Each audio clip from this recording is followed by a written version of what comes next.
Rendu à 2000 pieds peut-être, le moteur de droite a explosé. Fait qu'automatiquement, c'est mon instructeur qui reprend les commandes. Il a repris les commandes, sauf qu'en reprenant les commandes, ça a pris peut-être 10 secondes. Les tisons ont rentré par la ventilation, ça a tombé sur le tapis. Ah, puis c'est ça Puis qu'il faut le feu a pris, fait qu'automatiquement, lui, il a comme lâché le volant pour éteindre les tisons. Moi, j'ai pogné le volant parce qu'il faut qu'il y en ait un des deux qui le tienne. Ouais. Puis ça a pris peut-être... ça a l'air tout le temps plus long, là, mais d'après moi, ça a pris peut-être 5 secondes. Il a passé out, là, dans le fond. Puis en plus, ça a l'air comme un film, là, mais tu sais, il a vraiment dit « Je veux pas mourir, j'ai une femme puis des enfants. »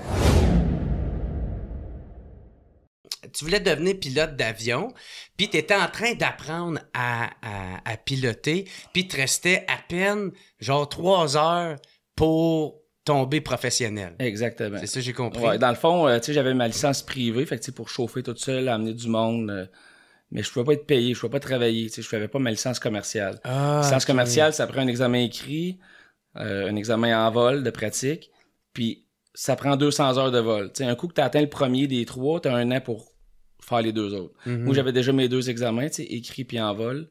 Puis là, je volais pour le fun. Ça a viré moins le fun, là, mais je volais pour le fun parce qu'il me restait, je pense, 3 heures. Là. OK. Puis en plus, ça, c'était une belle journée. Vous avez fait le checklist, parce que là, j'ai checké l'émission que tu m'as envoyée, là, puis il y avait un problème, justement. Il manquait de pression dans un moteur, c'était ça? Dans le fond, on a fait le check, puis on regarde toute la puissance des moteurs, puis il y avait un problème avec le moteur de droite, puis la météo était pas super belle à Trois-Rivières, fait qu'on a décidé de pas partir. J'ai rembarqué dans mon auto. Je gossais sur mon cellulaire, mon instructeur est venu recogner, puis il a dit « Hey, finalement, la météo est belle, on peut partir. » Fait que j'ai rembarqué dans l'avion. On est reparti. Dans le fond, ce qu'on faisait, c'est un vol aux instruments. Fait que j'ai comme une calotte, mais plus longue. Moi, je vole juste avec les instruments. Puis lui, il me dit, mettons, fais telle affaire, pour pratiquer. Ah, c'est ça, c'est pour justement si tu peux pas voir. Si on est dans les nuages. Ouais, c'est ça. Puis la vision est vraiment... Parce qu'habituellement, comment ça fonctionne, c'est que quand t'es dans les nuages, tu voles avec les instruments. Puis quand t'arrives en finale, puis que tu descends vers la piste, tout dépendamment des pistes, là, c'est écrit dans un manuel. C'est exemple, à 300 pieds, tu vois pas la piste, tu repars. Fait que c'est ça qu'on pratiquait, sauf que tu sais, on s'en allait à Victoriaville, puis Victoriaville, il n'y avait pas de nuages. Là. Fait que on pratiquait ça, on s'en allait atterrir à Victo. Mon instructeur il a dit OK, simule qu'on peut pas voir la piste, fait que je suis reparti. Rendu à 2000 pieds peut-être, le moteur de droite a explosé. Fait qu'automatiquement, c'est mon instructeur qui reprend les commandes. Il a repris les commandes, sauf que en reprenant les commandes, ça a pris peut-être 10 secondes. Les tisons ont rentré par la ventilation, ça a tombé sur le tapis.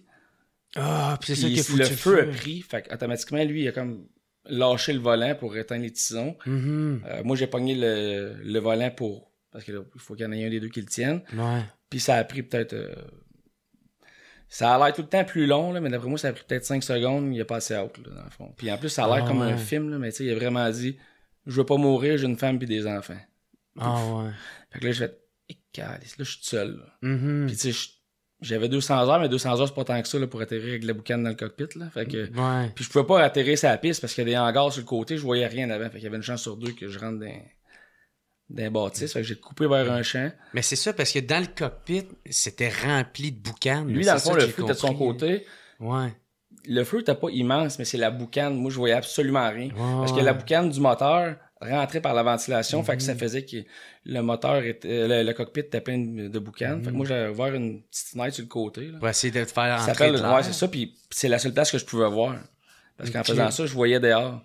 Sauf que, tu sais, atterrir à 400 km/h en descendant, quand tu vois juste sur le côté, moi, j'ai pris un guess, là, rendu à hauteur des arbres, je me suis dit, bon, on est rendu à bonne hauteur.